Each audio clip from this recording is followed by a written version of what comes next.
João capítulo 20. O texto que nós lemos na liturgia, o texto base da nossa reflexão. Nós vamos falar um pouquinho sobre aquilo que a mensagem do Natal deve nos fazer refletir.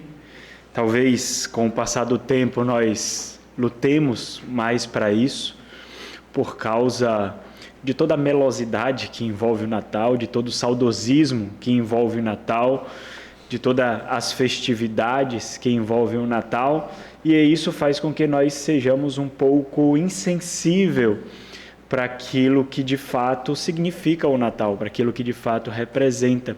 Então nós não vamos observar tão somente, nós não vamos focar no nascimento do nosso Senhor, mas nós vamos refletir um pouquinho sobre aquilo que deve resultar do seu nascimento, da sua obra, da sua vida, a fé pessoal em Jesus Cristo é o tema da nossa reflexão, a fé pessoal em Jesus Cristo. Nós vamos refletir um pouquinho sobre essa dinâmica da fé, como ela acontece, mas não especificamente como ela acontece, mas como cada um de nós respondemos ao Senhor Jesus Cristo. Nós temos tempos diferentes, experiências diferentes, e como se dá então, através desse relato bíblico, a fé de cada um de nós. Quando nós observamos o Evangelho, João, nós temos algumas formas de dividi-lo. Nós podemos separá-lo, por exemplo, por encontros. No Evangelho de João, o Senhor Jesus, ele teve encontros pessoais com algumas pessoas. E nesses encontros pessoais, ele ensinou sobre o próprio ser humano, sobre o próprio homem, o que o homem quer, o que o homem é, o que ele quer, o que ele precisa de fato, mas também ele ensinou muito sobre a sua obra, sobre o seu ser, sobre a sua grandeza e aquilo que ele veio fazer. Em cada um desses encontros, então, nós vemos o ser humano sendo quase que dissecado, as suas afeições sendo colocadas como que sobre uma mesa, o seu coração sendo exposto a ele mesmo, para que nós possamos conhecer quem nós somos e quais as consequências dos nossos desejos, das nossas ansiedades. Algo que verdadeiramente nós não paramos para pensar. Nós não paramos para pensar, por exemplo, sobre as consequências dos nossos sonhos, sobre as consequências das nossas inquietudes, das nossas necessidades, sobre as consequências de que vida nós teremos se os nossos sonhos forem realizados, se os nossos anseios forem contemplados. Mas nós não refletiremos sobre isso hoje.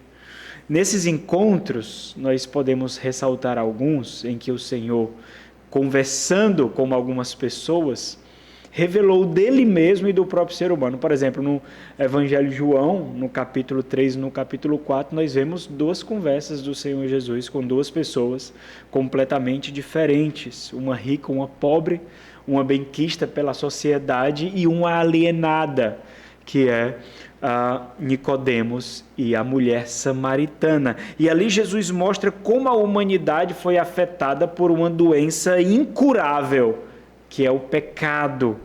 E essa doença atingiu todos indistintamente, seja alienados ou não, sejam ricos ou pobres, inteligentes e ignorantes, pessoas queridas da sociedade, mas também pessoas marginalizadas, e todas essas pessoas precisam de cura. E a realidade da doença é que ela independe da nossa aceitação. Nós estamos doentes, aceitando ou não. Por mais que nós não tenhamos feito um diagnóstico médico, a doença vai estar lá.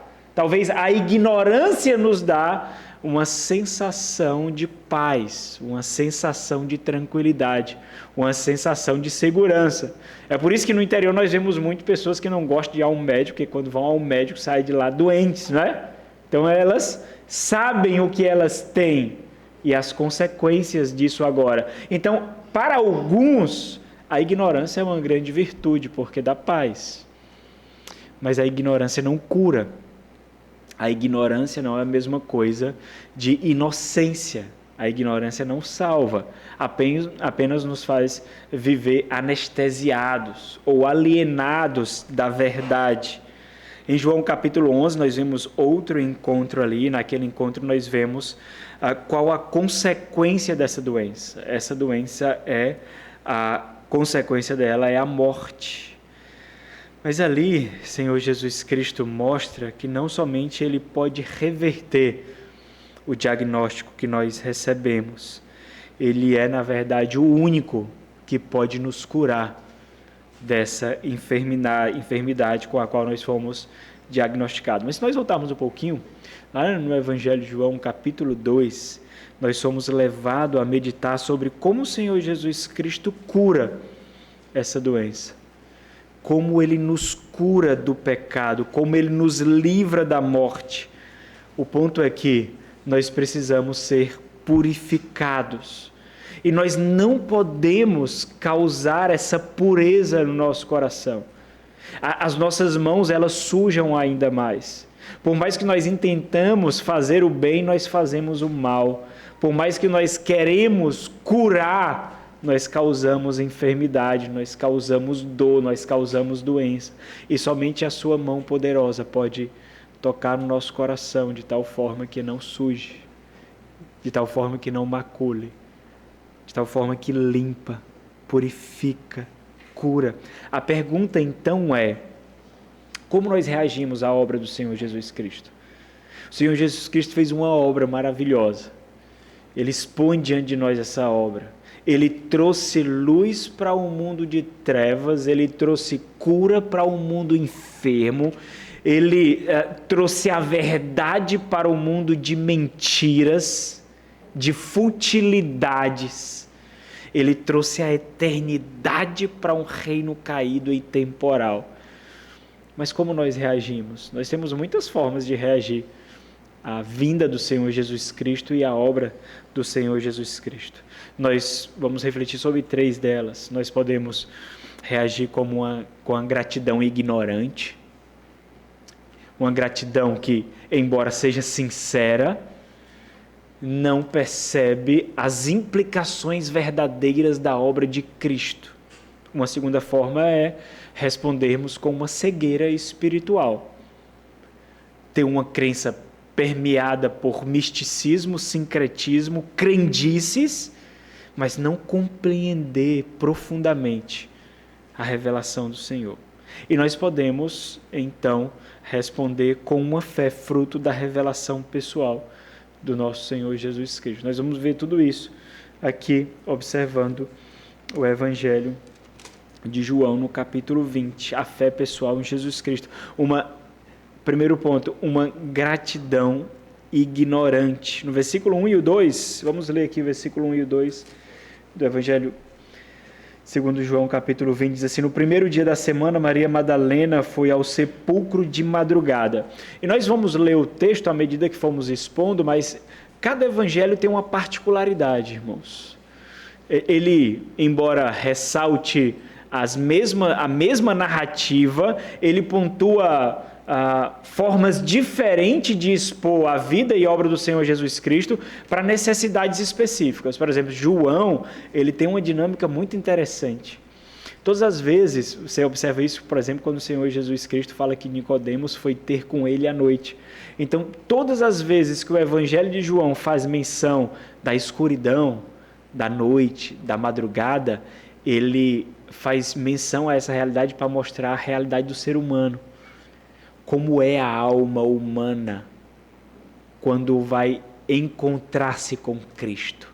É uma alma escura, densa, sombria, negra, porque Ele é a luz, não é? Ele não é a luz do mundo, Ele é a luz. Então, o João aqui não está retratando somente um período da noite ou um período do dia em que Maria Madalena foi ao encontro do sepulcro do Senhor Jesus Cristo, mas, na verdade, no decorrer do texto nós vamos ver isso, o João está mostrando o estado de sua alma, que é um estado ainda de cegueira.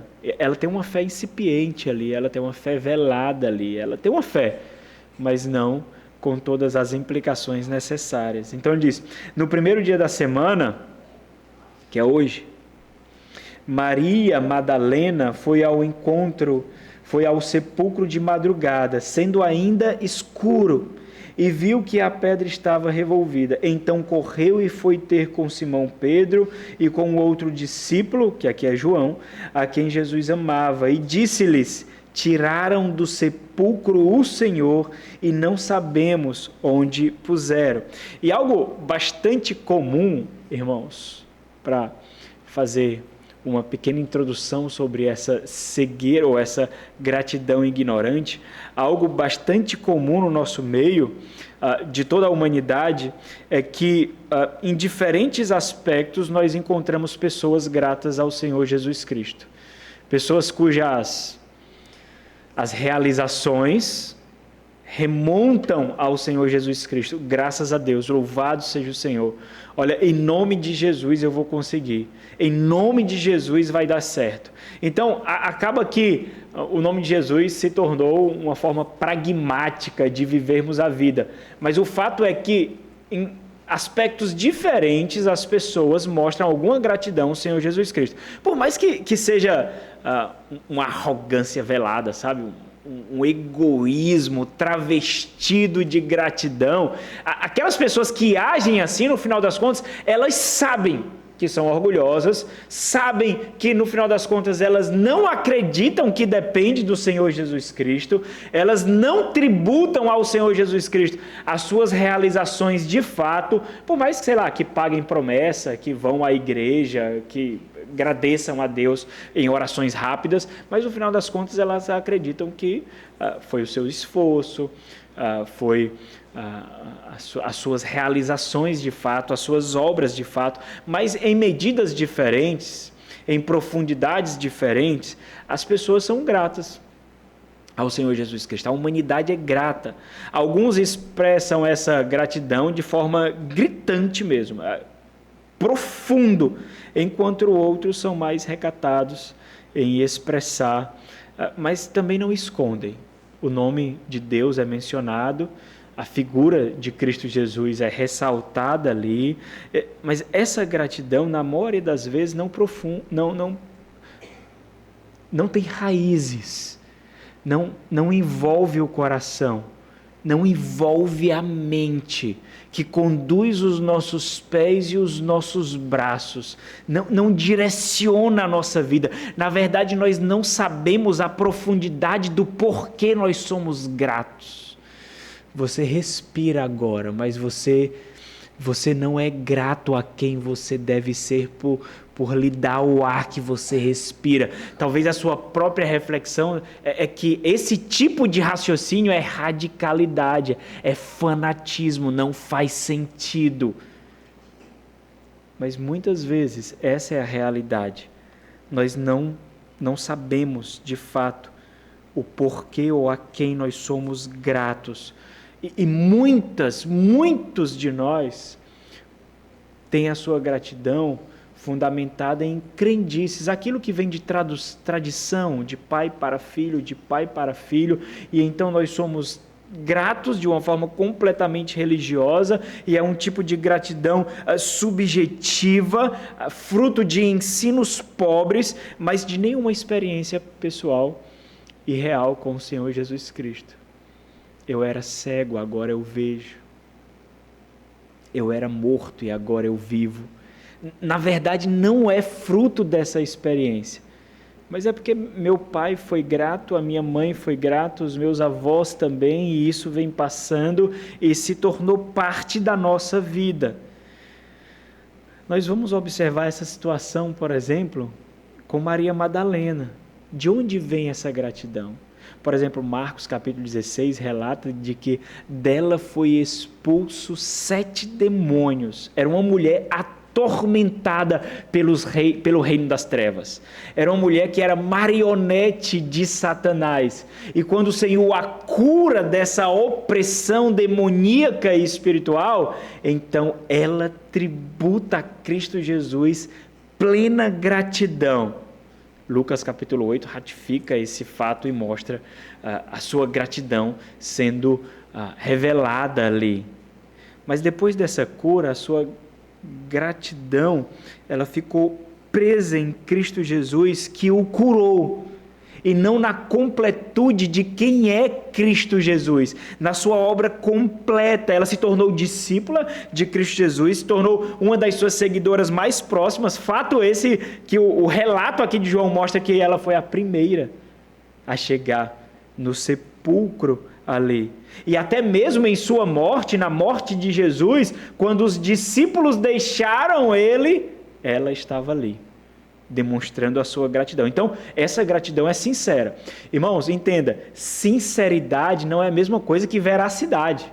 Nós podemos estar sinceramente equivocados, sinceramente errados. Nós podemos ser conduzidos por um coração sincero, mas para a morte. Então, nós temos que ter muito cuidado com essa análise. Por exemplo, quando homens querem deixar as suas esposas, as esposas querem deixar os seus maridos, porque no seu coração, com toda sinceridade, não há mais afeição, não há afeto, não há amor. É sincero isso, mas não quer dizer que é correto, não quer dizer que é verdadeiro. Então, quando você é conduzido por suas convicções, você pode estar convictamente errado, mas convicto. Você pode seguir o seu coração e essa sensação que você tem, essa afeição que você tem é verdadeira. Ninguém duvida disso. Você dá testemunho disso. Mas pode muito bem estar errado. O grande ponto é que nós colocamos a verdade no mesmo patamar das emoções. De que sentindo profundamente emoções, isso significa que nós estamos tão conectados com Deus, que é a verdade de Deus que sentimos. Não é assim, irmãos.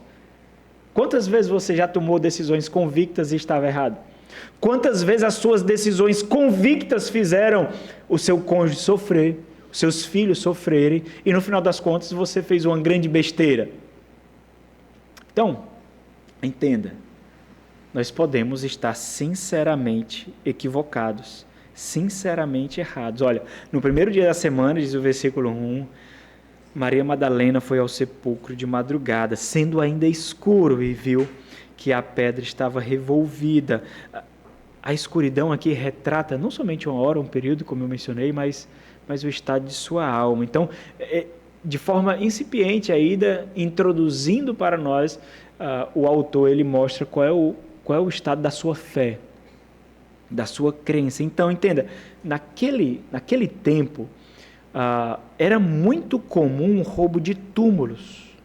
Tanto que o imperador determinou por lei, como decreto de morte, como pena de morte, a condenação daqueles que roubavam túmulos. Seja os próprios objetos ali, as próprias vestes ali, ou aqueles que invadiam os túmulos ali. Então, não era tão comum assim o roubo de túmulos. Aquela própria situação em que Maria Madalena se encontrava deveria fazê-la pensar, deveria fazê-la refletir. E a gente vai ver que deveria fazer a conexão com todo o ensino do Senhor Jesus Cristo. Talvez é algo que nós não fazemos com tanta ênfase como nós deveríamos. Nós vemos as nossas vidas se desenrolando, nós vemos as coisas acontecendo em nossa vida e nós não paramos para refletir sobre as consequências dos nossos atos e do ensino que nós recebemos. Talvez esse momento que nós temos aqui acaba sendo um momento mais programado e não profético. Deveria ser um momento profético. A sua mente é sondada, o seu coração é sondado, as suas escolhas escolhas que, embora ainda não foram feitas, elas são colocadas diante de você graficamente, como que imprimindo a imagem mesmo, para que você entenda as consequências dos seus atos, seja de como conduzir o casamento, seja de como conduzir os filhos, seja de como conduzir a vida. Deveria ser isso para você, e não como um ensino fantasioso, e não como um filme, é entretenimento. Não, você precisaria, se quisesse fundamentar a sua fé em verdade, você precisaria, a partir dessa situação, ligar a sua vida. Olha, eu ouvi sobre isso do púlpito, e eu estou fazendo essa escolha aqui. E ali eu ouvi as consequências dessa escolha. Eu ouvi ali. Maria Madalena não faz essas ligações. Por que eu estou dizendo isso? Porque ela esteve aos pés de Jesus, irmãos. Ela aprendeu de Jesus. Ela ouviu Jesus falando, por exemplo, sobre a sua morte, mas ouviu também o Senhor Jesus falando sobre a sua ressurreição. Então ela deveria começar a fazer a ligação aqui. Entenda, Maria Madalena estava completamente grata, mas a sua gratidão não estava amparada no completo entendimento de quem realmente Jesus era. Não bastava crer naquele que fazia milagres, naquele que curava, mas que agora estava morto. Era preciso crer na obra completa, no Cristo ressurreto. E quanto à ressurreição, a sua mente ainda estava nublada, escura. O seu raciocínio não estava tomado, amparado. Ela ainda não entendia as implicações de seguir o Messias, seguir Cristo. Então isso quer dizer que, embora a sua gratidão fosse sincera, ela nos mostra que nós podemos estar sinceramente equivocados, sinceramente errados. Então o que nós vemos, o que nasce de uma gratidão ignorante? É o que nós vemos aqui. O desespero tomou conta de Maria Madalena. O sepulcro estava vazio. Versículo 2. Então correu e foi ter com Simão Pedro e com o outro discípulo, que é João, a quem Jesus amava, e disse-lhe: tiraram. Imagina o desespero. Tiraram do sepulcro o Senhor e não sabemos onde puseram. Entenda o que está acontecendo aqui, irmãos. O Senhor Jesus havia partilhado com os discípulos pelo menos 3 vezes sobre a sua morte e ressurreição. Ele ensinou sobre isso. A mente dessa mulher ainda estava completamente iluminada sobre tudo que havia de acontecer. Não na sua completude, obviamente. Não na sua inteireza, obviamente. O Espírito Santo ainda não havia iluminado completamente a mente de Maria Madalena, mas entenda, ela recebeu ensino sobre isso, ela recebeu orientação sobre isso, e existe esse processo de conversão diferente em cada um de nós. Nós vamos ver essa dinâmica daqui a pouco quando aparecer João, daqui a pouco quando aparecer Pedro, e nós vamos ver esse processo de conversão, sabe? Quando nós somos tomados pelo Senhor, quando nós recebemos uma mensagem, quando nós lemos as Sagradas Escrituras, e aquela palavra penetra no nosso coração de uma forma tão pungente, tão real, mas às vezes isso não acontece com o cônjuge, às vezes não acontece com o irmão, às vezes não acontece com o parente, e a gente não entende porquê, e a gente esquece que quem opera não é a gente. Você não pode crer. Eu quero crer. Você não vai crer. Não depende de você crer. Não depende. Sinceridade não é o mesmo que fé. Sentimento não é o mesmo que fé. Não depende de nós. Se dependesse de nós, para que Jesus Cristo veio fazer a tão dolorosa obra? Depende de nós suplicarmos pelo agir sobrenatural do Espírito Santo de Deus. Como que colocando as suas mãos soberanas para mudar corações. Mudar corações, sabe? Vai lá, Senhor. vai no peito dele, vai no peito dela, arranca o coração que agora não te deseja e tira. E coloca aquele que tu colocastes em mim. Isso sim. Isso nós fazemos. É por isso que tem pessoas tão eloquentes, irmãos, tão inteligentes, tão cultas, que o próprio dom de graça que Deus deu a eles não faz desejar a Deus.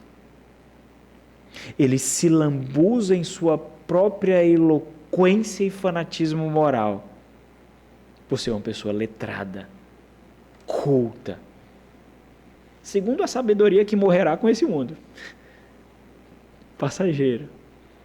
Mas isso é verdade. Por que isso é importante, entender essas dimensões de gratidão? Entenda, gratidão é verdadeira e isso nós não podemos desprezar. Mas por que é importante entender isso? Se o Senhor Jesus Cristo não ressuscitasse, nada ele poderia fazer para nos salvar. Era um homem que estava morto ali. Era um homem que estava também na escuridão, na mesma situação de Maria Madalena. Ele apenas iria testificar de que a morte o venceu, de que o pecado o venceu. Cristo sem a ressurreição seria apenas o profeta com uma mensagem de Deus e nada mais. E os olhos de Maria Madalena ainda estavam fechados para a totalidade da fé, para a profundidade daquele que vence a morte. Será que existe algo mais poderoso a ser vencido? Existem muitas religiões que acabam se aproveitando do amor, do afeto, se aproveitando do desejo de conhecer o oculto. O Espiritismo é um deles. O Espiritismo nos faz conversarmos com os entes queridos que morreram. Quem é que não quer? Quem é que não quer? Quem é que não quer receber uma mensagem do além e saber que aquele que tanto você amou está bem? Então, olha o que esse mundo faz conosco. Olha o que Satanás faz conosco. Ele abusa das nossas afeições. Ele abusa da nossa vulnerabilidade. Ele abusa da nossa crendice. Ele abusa da nossa ignorância. E o grande ponto é que nós gostamos de sermos abusados. Nós gostamos de ser enganados. Contanto que o engano afague as nossas emoções, causem vigor ao nosso ego. Aí sim. Porque nós fazemos isso com o pecado. Nós fazemos isso. O pecado ele causa a morte, o pecado significa o afastamento de Deus, o pecado suscita a ira de Deus, justo, poderoso e santo, suscita a sua ira. Mas muitos que sabem disso se lambuzam em pornografia. Deseja alguém que não é seu esposo, não é seu marido, sua esposa. Deseja corrupção, maqueia a mentira. Então, nós também fazemos isso. Nós respondemos incorretamente à mensagem de Cristo Jesus. O fato de que Jesus Cristo veio e ser assaltado por essa verdade nos deveria causar um profundo terror. Ele chegou. Aquele que sonda corações se tornou carne e habita entre nós. Deveria causar um profundo terror. Aquele que olha para o nosso coração e vê o mais profundo dos nossos pensamentos, o mais profundo das nossas afeições, ele chegou. Ele chegou. O reino dos céus tocou a presente era. Ele chegou. E nós temos formas diferentes de nos deparar com essa verdade. Uma delas é ter, como Maria Madalena, e isso vai ser transformado, irmãos. Mas até aqui no relato, ela é grata, obviamente. Assim como cada um de nós somos. Mas é uma gratidão ignorante. É uma gratidão que não nos toma completamente. É uma gratidão que faz com que o reino de Deus seja tudo para nós. O nosso estudo pode ser tudo. O nosso trabalho pode ser tudo. As nossas realizações podem ser tudo. Mas aquela gratidão arraigada na revelação em Cristo Jesus faz com que tudo seja Ele. Ele. Ele somente. Então, observa. Qual é a pergunta? Como nós reagimos à obra de Cristo Jesus?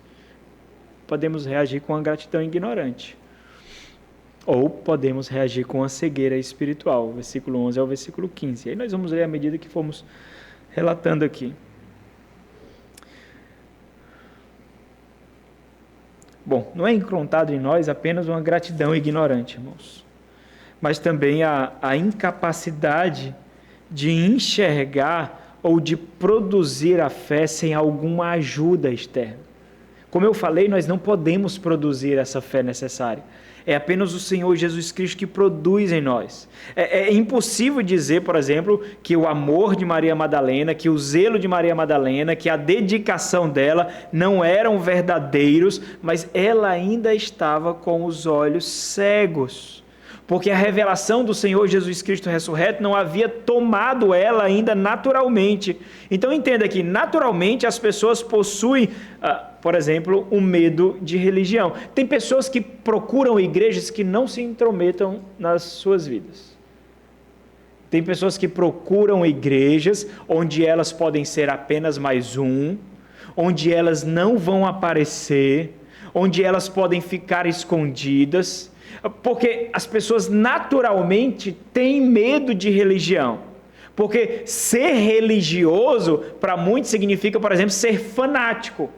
Significa dizer que eu tenho que entregar o controle da minha vida a um ser que tomará completamente conta de mim, que exigirá de mim, e aí isso faz com que muitas desculpas sejam proferidas e muitos preconceitos nasçam ali. Então, naturalmente, por mais que nascemos com inclinações religiosas, as pessoas têm medo de religião, porque no fundo, elas não querem acreditar que o controle de sua vida não está em suas mãos.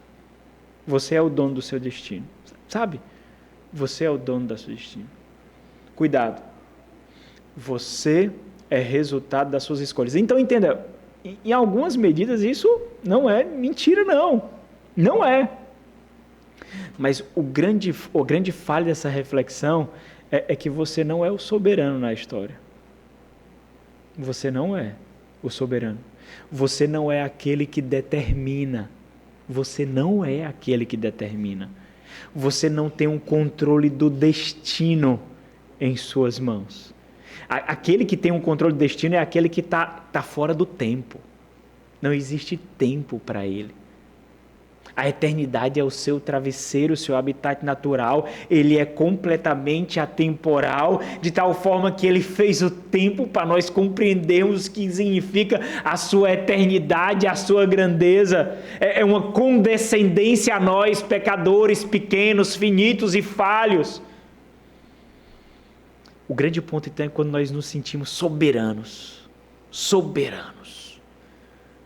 Eu tenho um controle de minha vida. Você não tem um controle de sua vida. Você não entregaria a sua vida ao mal. Mas o medo da religião é justamente por isso. A ideia de um Deus santo, capaz de lhe fazer grandes exigências e inserir em nós padrões que influenciarão as nossas vidas, nos causa medo. E aí nós olhamos para pessoas, por exemplo, aquela pessoa era assim, se vestia desse jeito, vivia saindo, curtindo, e depois que entrou na igreja, mudou. Uma vida, sabe? Sem graça, insossa. Uma vida insossa. As ambições foram modificadas, os anseios foram modificados. Pessoa completamente insossa. Então, na realidade, pessoas assim desejam e constroem os seus próprios pensamentos blindando os seus corações com várias racionalizações, sabe? À medida que o evangelho vai sendo pregado, à medida que o testemunho é dado, à medida que a própria pregação da palavra de Deus vai sendo desenrolada, você blinda o coração fazendo diversas racionalizações. Mas, talvez aqui você esteja fazendo isso. Enquanto eu falo aqui, você então luta comigo na sua própria mente, dizendo assim, mas, contudo, entretanto, todavia, mas, não é assim, porque o que é que acontece agora? É uma briga de reflexões, eu com as minhas e você com as suas. É o que acontece agora, é uma briga. O grande problema é que você escolhe para você, e eu estou falando de Deus. Não estou falando de mim. É apenas um porta-voz aqui, um arauto, não é? E quando nós escolhemos para nós mesmos, quando nós ganhamos, é aí que nós perdemos. Porque nós escolhemos para nós mesmos. Então nós blindamos o nosso coração para que Deus não exista de uma forma como a Bíblia ensina. Porque apesar de acreditar que a Bíblia é a palavra de Deus, também não são todos os pontos, todas as vírgulas e da forma que está aqui. Depende de como cada um interpreta. Porque se essas pessoas vierem a acreditar que Deus realmente existe, tem um contudo aí. Ele só pode existir de uma forma que me agrada. Então eu moldo a Deus, segundo as minhas percepções, segundo os meus anseios. E aí nós formamos raciocínios assim, ó. Olha, eu creio que Deus é assim. Olha, eu entendo que Deus faz isso. Olha, o Deus que eu creio, olha o ponto das nossas reflexões.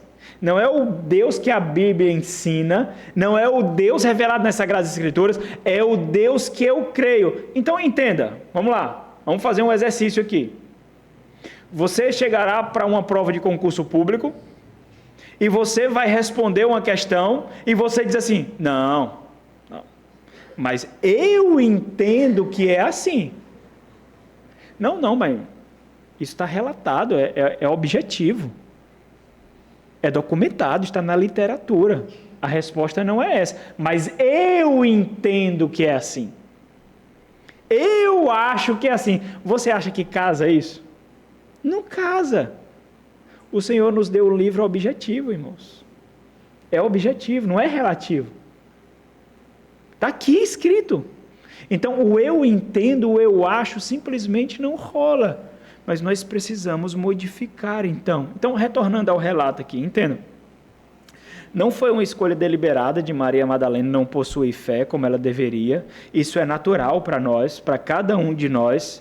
Nós não conseguimos produzir isso. Não é exigido de nós simplesmente que nós tenhamos uma inclinação para a fé cristã, um amor, uma gratidão por Jesus Cristo, um sentimento de zelo, de afeição, de devoção. Para isso nós precisamos nascer de novo.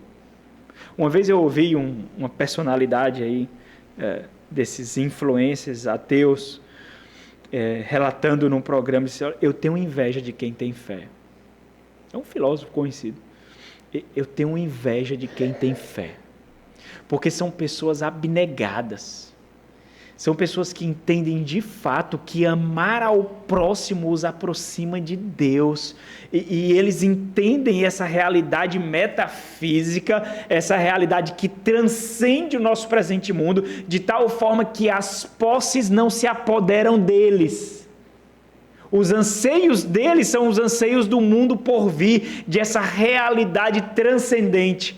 Ele disse, eu tenho inveja, porque eu não consigo ter isso. Ele captou o negócio. É isso mesmo. Não, você não consegue.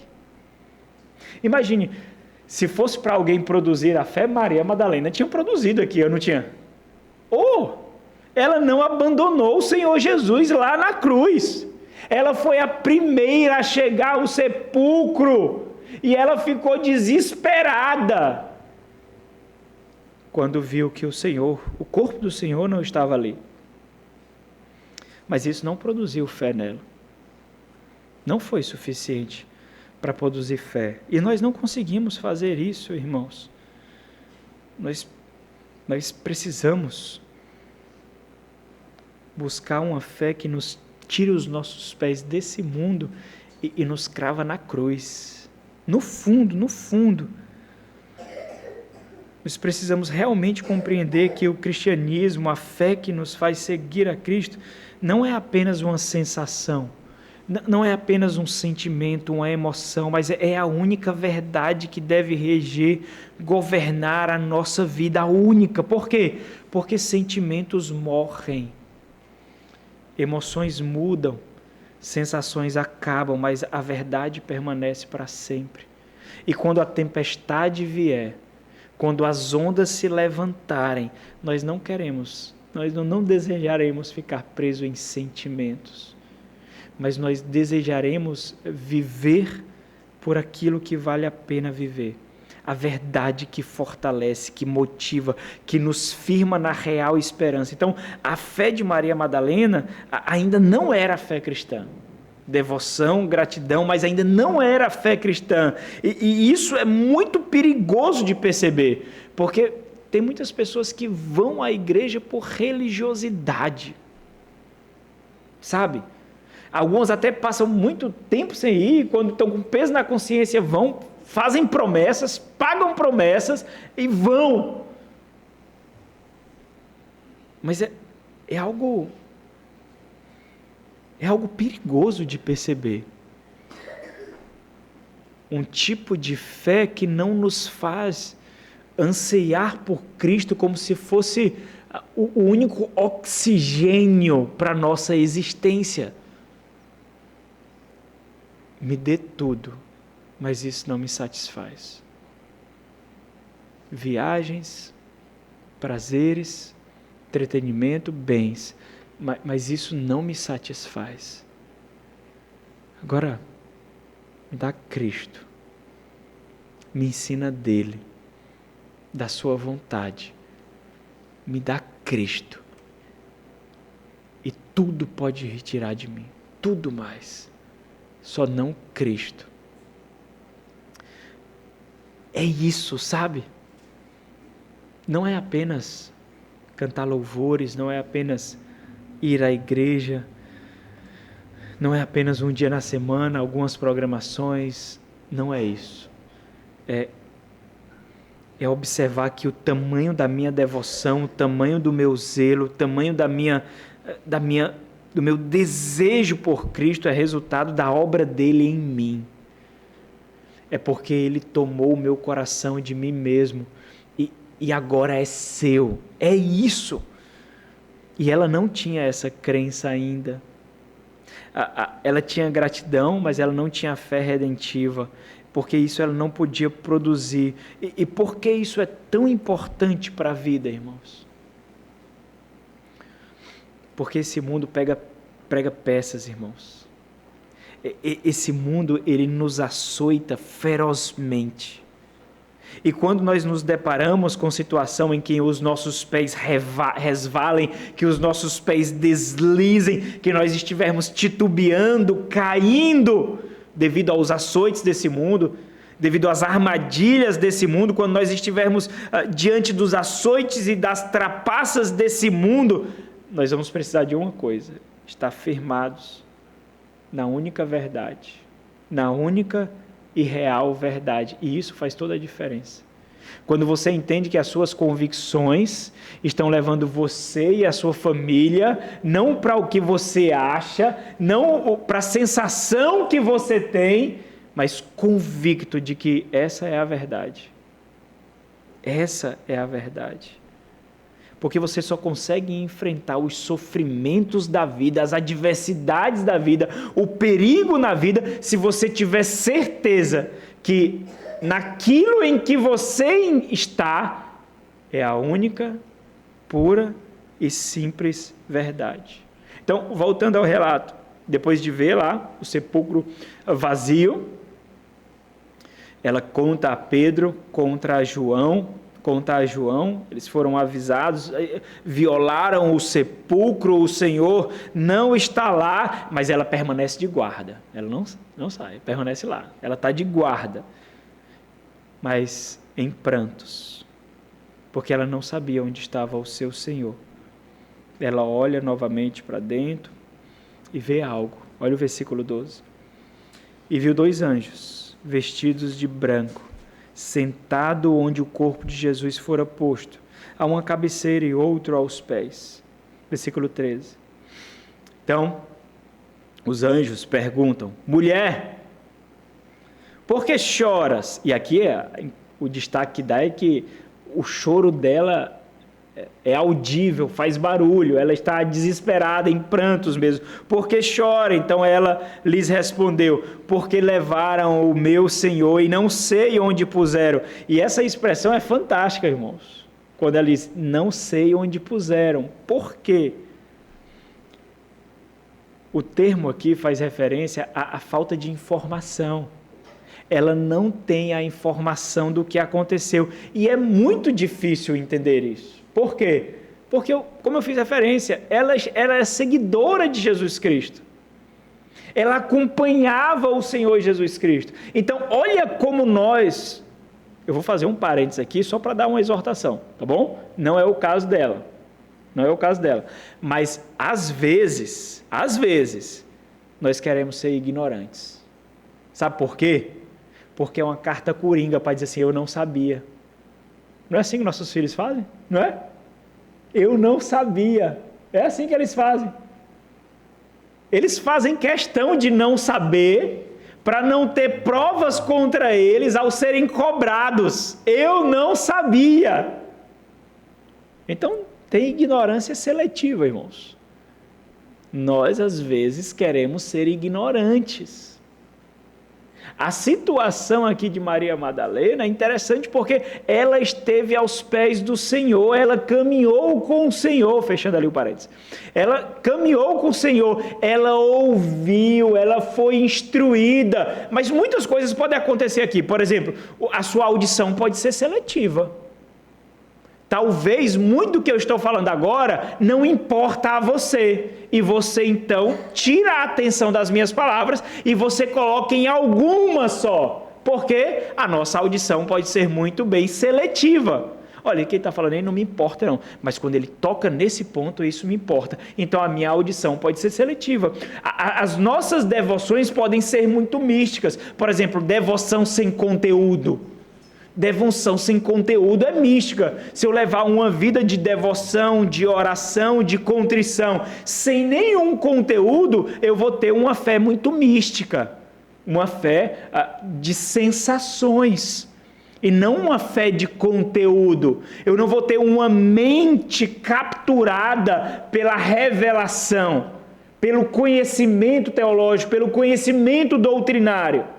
Mas eu vou ter uma fé de sensações, emoções. Então, quando o culto for emocionante, me atrai. Quando as músicas forem inspiradoras, me atrai. Mas somente assim. O conteúdo é enfadonho. O conteúdo é chato.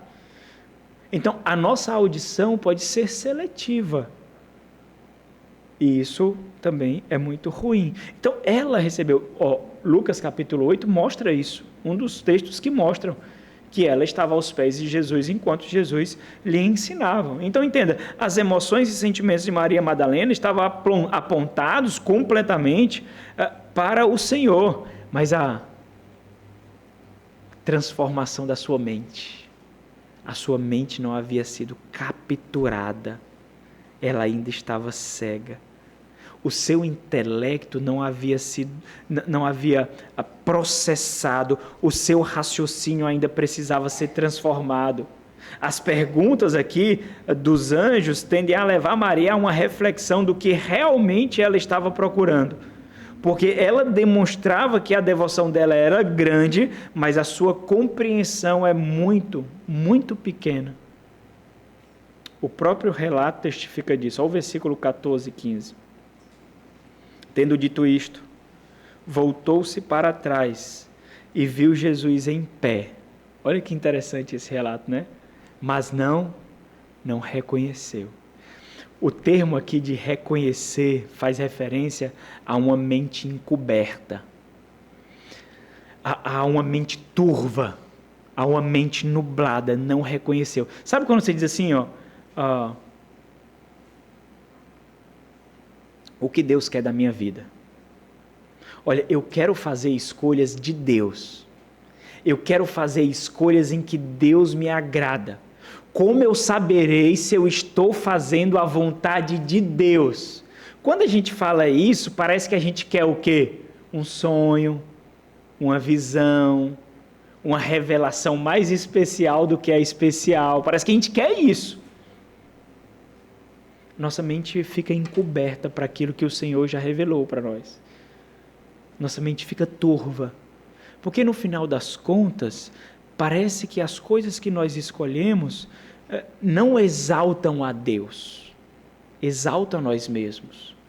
E nos deparar com essa realidade de que aquilo que eu quero não é referendado pelo próprio Deus, nos causa uma certa tristeza.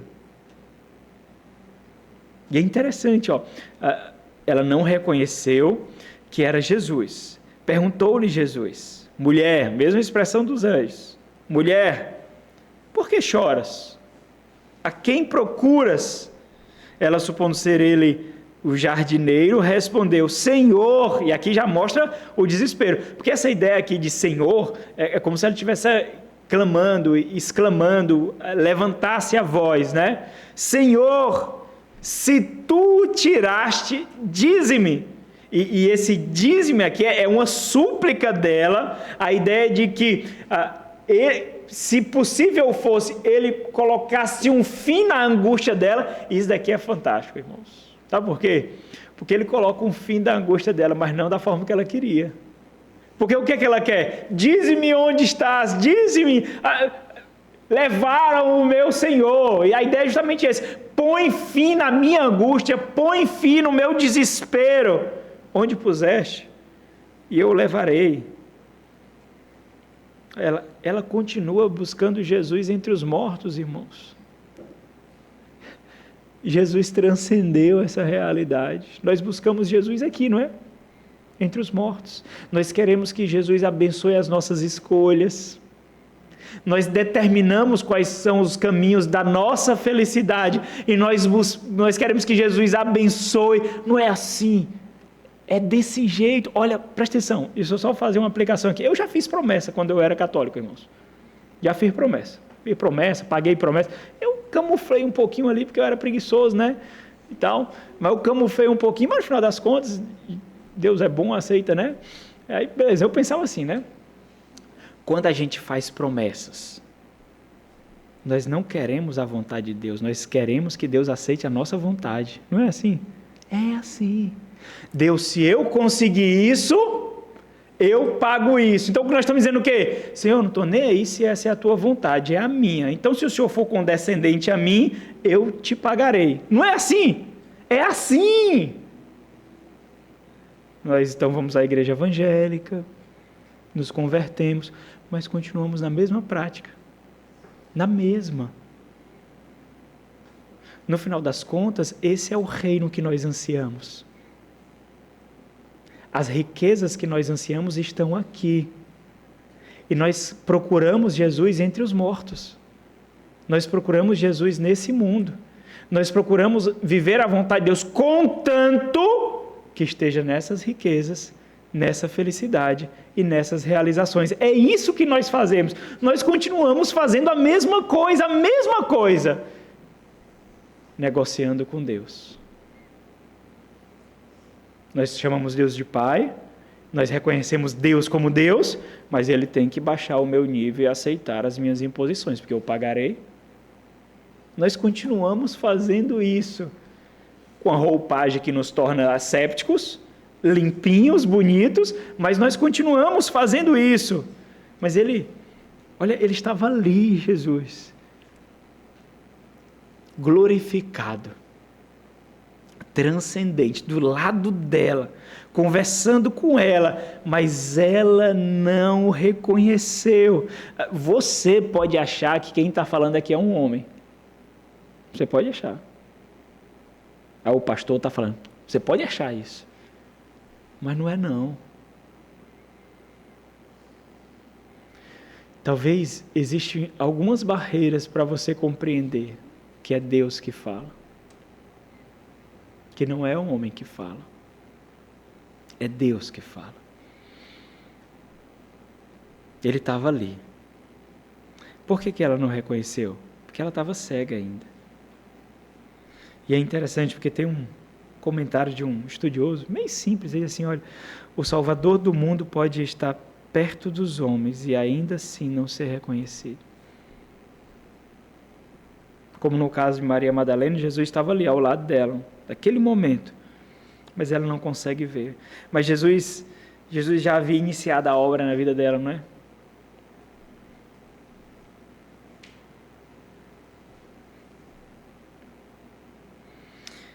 E embora a fé seja completamente impossível a nós, não é impossível a Jesus. É isso que Mateus capítulo 19 diz.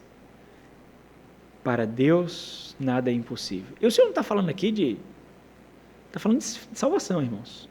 As pessoas usam esse texto erradamente, mas o Senhor está falando aqui de salvação. Depois de tudo isso, nós aprendemos com Maria Madalena, com Pedro e com João, que a experiência da fé com o Senhor Jesus Cristo é pessoal. É pessoal.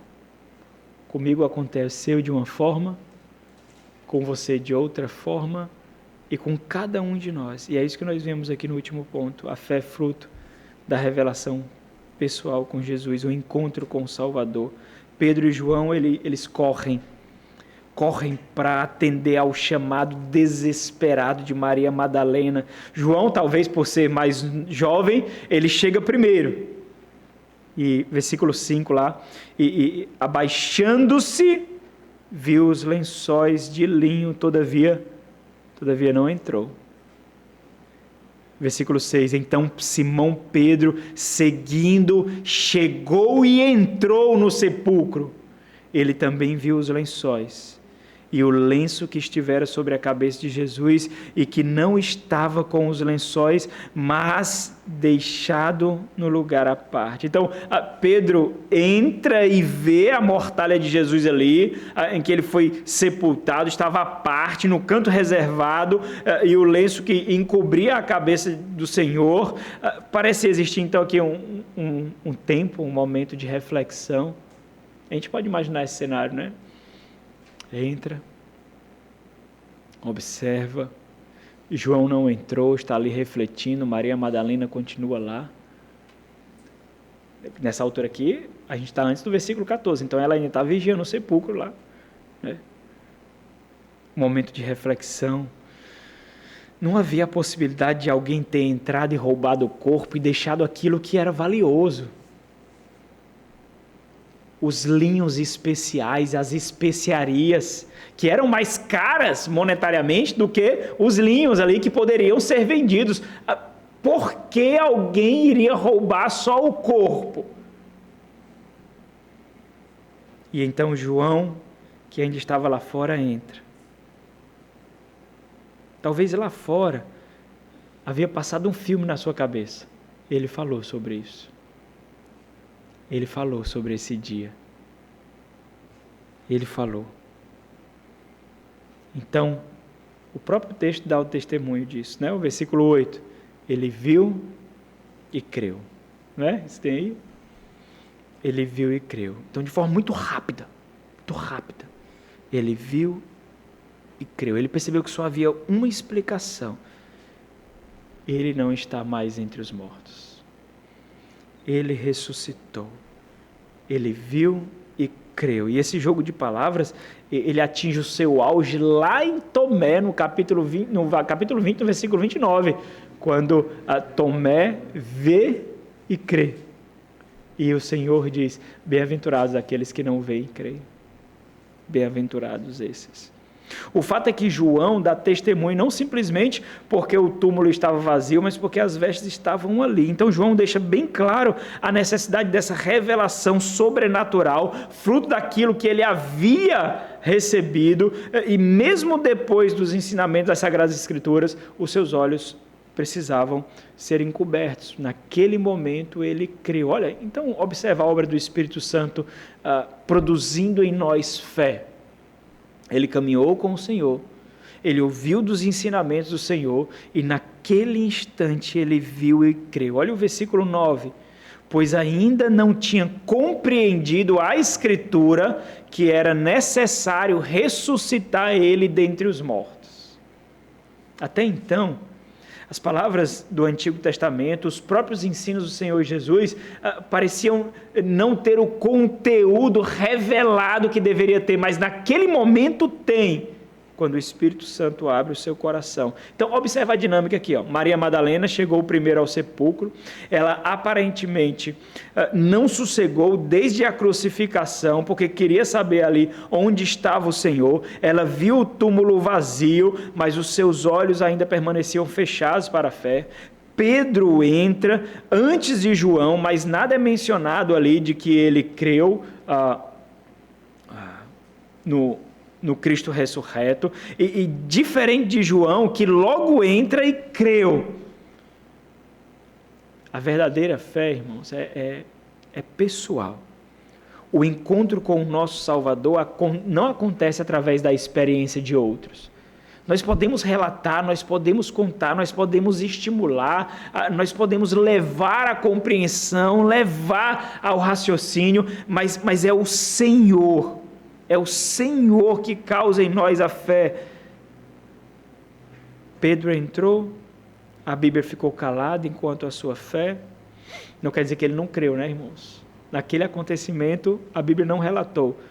Por que relatou de Maria Madalena? Por que relatou de João e não relatou de Pedro? Naquele momento não é o objetivo. João entra, viu e creu.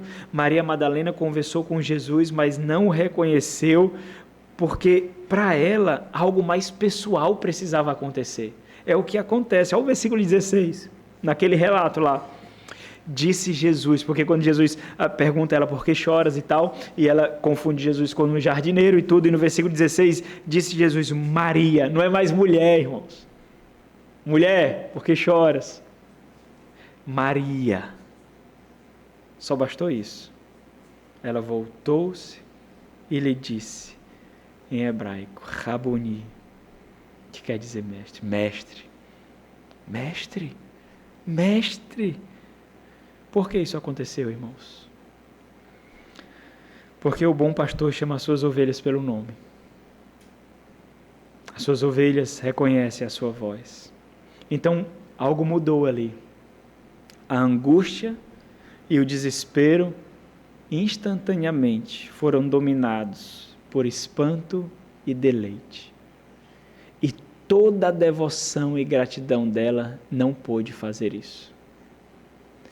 Às vezes, irmãos, nós buscamos alívio em lugares errados. Nós buscamos contentamento em lugares errados. Você já parou para pensar sobre o contentamento? Sobre satisfação? Sobre realização? Imagine que você luta a vida toda para conseguir algo chamado satisfação. Mas por ter dependido da força do seu braço, você pode perder. Já parou para pensar nisso? Quando a sua satisfação e realização não depende de você, ninguém pode tirar de você.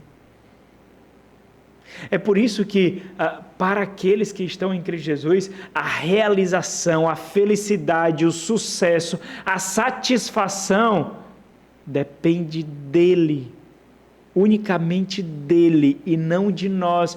Por isso, ele não pode ser retirado de nós, porque não depende de nós.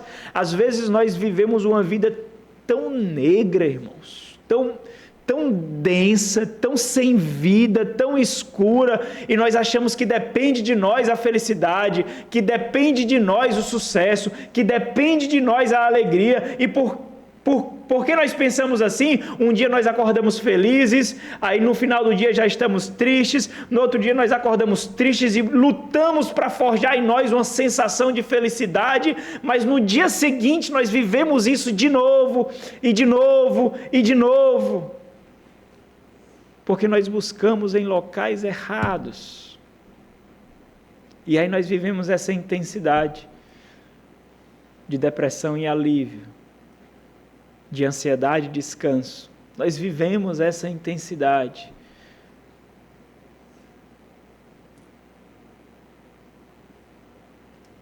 Um autor disse assim, se você crê somente que Jesus morreu para perdoar os pecados das pessoas em geral, mas não acredita que ele morreu por você, pessoalmente, e as implicações que isso tem para a sua vida, por você, você não está tomando posse de Jesus pela fé, nunca o ouviu chamá-lo pelo nome.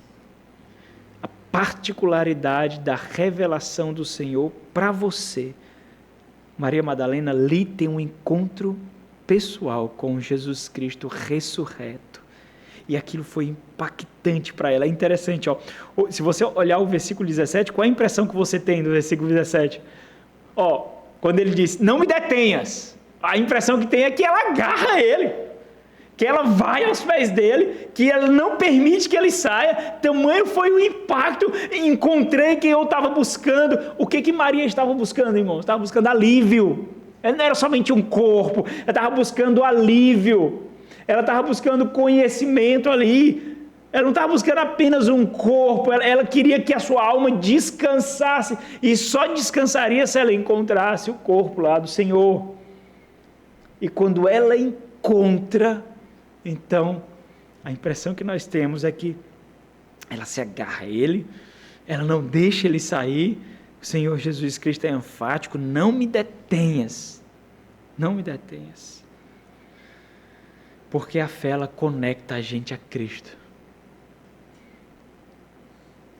O mundo perde o valor, as nossas realizações perdem o brilho, as nossas inquietações para ganhar o mundo perde o sentido, porque nós só queremos estar próximos do nosso Senhor. É isso. É por isso que o pecado é tão ruim para a gente. É por isso que quebrar a lei de Deus, não fazer a vontade de Deus, é tão massacrante para a gente. Não é porque vão nos olhar como pessoas imorais, porque vão nos medir, não é por isso não. É porque, sabe quando você acaba o dia e você diz assim, hoje o Senhor não se agradou de mim. Muitas pessoas podem ter se agradado de mim, mas hoje eu pequei contra o meu Senhor. Hoje muitas outras coisas causaram mais deleite em mim do que fazer a vontade do meu Senhor. A fé, ela nos liga a Cristo intensamente. E é muito importante lembrar, irmãos, Maria Madalena, Pedro e João, todos apresentados aqui, tiveram experiências de fé diferentes com Jesus. Cada um deles. Então, para a gente concluir, Jesus Cristo, interessante, não é? Ele escolheu uma mulher para parecer primeiramente a ela. Naquele tempo, o próprio testemunho de mulher não era validado sequer em tribunais, irmãos. Sequer. E o Senhor, ele passa uma mensagem aqui quando ele escolhe aparecer para uma mulher completamente desprezada naquela cultura. A mensagem que ele passa é de que não importa quem você é ou o que você fez. A salvação em Cristo Jesus não se baseia em linhagem, conquistas morais, qualquer tipo de talento, qualquer tipo de esforço, nem realizações. Ele não veio chamar fortes, mas fracos.